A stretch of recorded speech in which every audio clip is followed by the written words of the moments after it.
आइए आज सुनते हैं चैत्र नवरात्रि के दूसरे दिन माता ब्रह्मचारिणी की कथा। चैत्र नवरात्रि के दूसरे दिन माता दुर्गा के दूसरे स्वरूप माता ब्रह्मचारिणी का पूजन किया जाता है। ब्रह्मचारिणी माँ ब्रह्म अर्थात तपस्या का आचरण करने वाली, इसलिए इन्हें तपस्विनी भी कहा जाता है।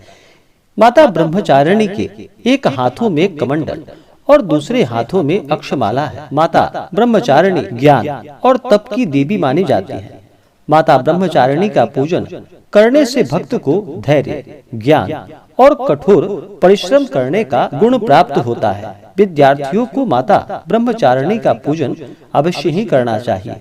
इससे माता अति प्रसन्न होती है और कठिन परिश्रम में माता सहायता प्रदान करती है तथा माता सभी प्रकार के सुख और समृद्धि को प्रदान करती है। जो भी चैत्र नवरात्रि का व्रत करते हैं उन्हें माता ब्रह्मचारिणी के पूजन के लिए इस दिन सुबह उठ करके नित्य क्रियाओं से निवृत्त होने के बाद गंगा नदी में या घर के नहाने के पानी में थोड़ा सा गंगा जल मिला करके स्नान करना चाहिए। शुद्ध वस्त्र धारण करके उसके बाद फिर आसन पर बैठ करके माता ब्रह्मचारिणी का पूरे विधि विधान के साथ पूजन करना चाहिए। सबसे पहले तो माता ब्रह्मचारिणी का जल से अभिषेक करें, उनके ऊपर पंचामृत चढ़ाएं।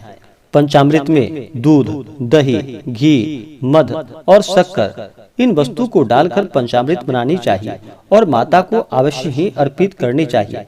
माता को पंचामृत से स्नान भी करवाना चाहिए और भोग में भी माता को पंचामृत अवश्य ही चढ़ाना चाहिए। माता को पंचामृत से स्नान कराने के बाद शुद्ध गंगा जल से माता को स्नान करवाना चाहिए। उसके बाद फिर माता ब्रह्मचारिणी को सफेद वस्त्र अर्पित करनी चाहिए। उसके बाद माता को श्रृंगार की वस्तुएं अर्पित करनी चाहिए। विशेष प्रकार से सप्तमी तिथि को और अष्टमी तिथि को माता का श्रृंगार किया जाता है विशेष प्रकार से, लेकिन प्रत्येक दिन भी माता को अवश्य ही श्रृंगार की वस्तुएं अर्पित करनी चाहिए।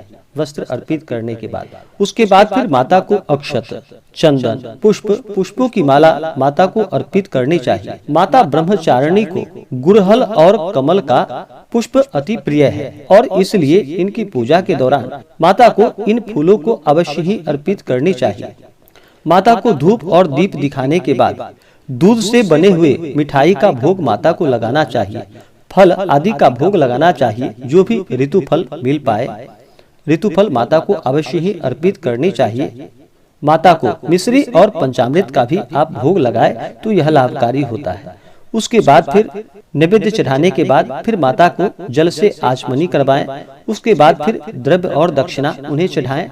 फिर पुंगी फल, तांबूल, लौंग और इलायची डाल करके माता को अर्पित करें। पुंगी फल यानी कि सुपारी को पुंगी फल कहा जाता है और तांबूल यानी कि पान पत्र माता को लौंग इलायची के साथ अवश्य ही अर्पित करनी चाहिए।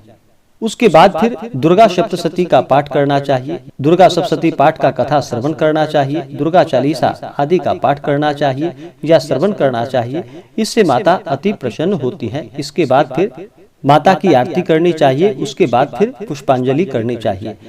इसी प्रकार से दूसरे दिन माता ब्रह्मचारिणी का सुबह और शाम के वक्त पूजन करना चाहिए, आरती करना चाहिए। इससे माता अति प्रसन्न होती है। माता ब्रह्मचारिणी से जुड़ी हुई कथा के अनुसार माता ब्रह्मचारिणी का जन्म भी पर्वतराज हिमालय के घर में हुआ था। जैसे जैसे माता बड़ी हुई भगवान शिव जी की भक्ति में रमती चली गई और फिर भगवान शिव को प्राप्त करने के लिए माता ने कई वर्षों तक घनघोर तपस्या की और कठिन तप किया, व्रत किया। इस प्रकार से 1 शताब्दी तक माता फल और फूल को खाकर रही और तपस्या में लीन रही। उनकी भक्ति से सभी देवता प्रसन्न हुए और उन्हें मनोकामना पूर्ति का वरदान दिया। जो भी सच्ची श्रद्धा के साथ माता ब्रह्मचारिणी का पूजन करते हैं, इससे माता प्रसन्न होती हैं और अपने भक्तों को मनोवांछित फलों को प्रदान करती हैं। जो भी जातक नवरात्रि का व्रत करते हैं उन्हें नवरात्रि के दौरान नियमों का पालन करना चाहिए।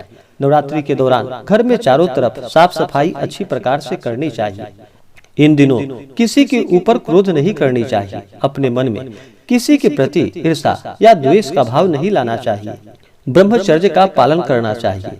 सात्विक आहार ग्रहण करनी चाहिए।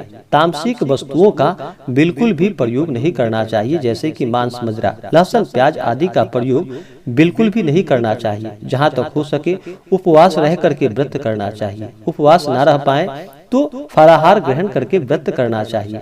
यह भी अगर संभव ना हो तो रात्रि में एक समय सात्विक आहार भोजन ग्रहण करके व्रत को करना चाहिए।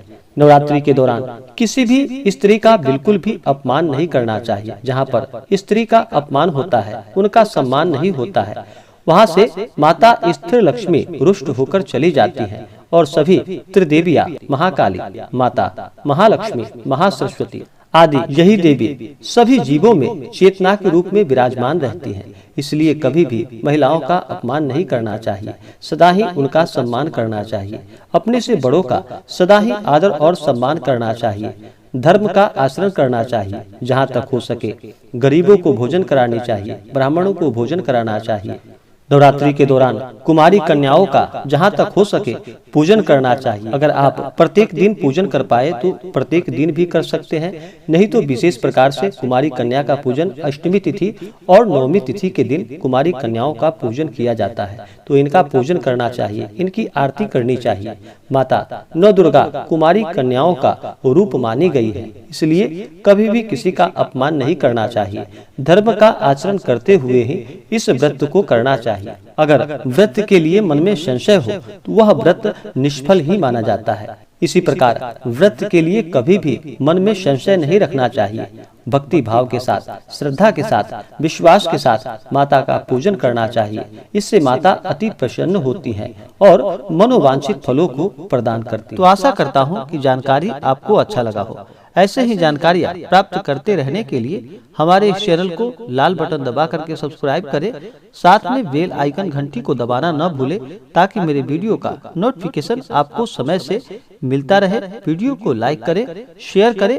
जय माता दी, धन्यवाद।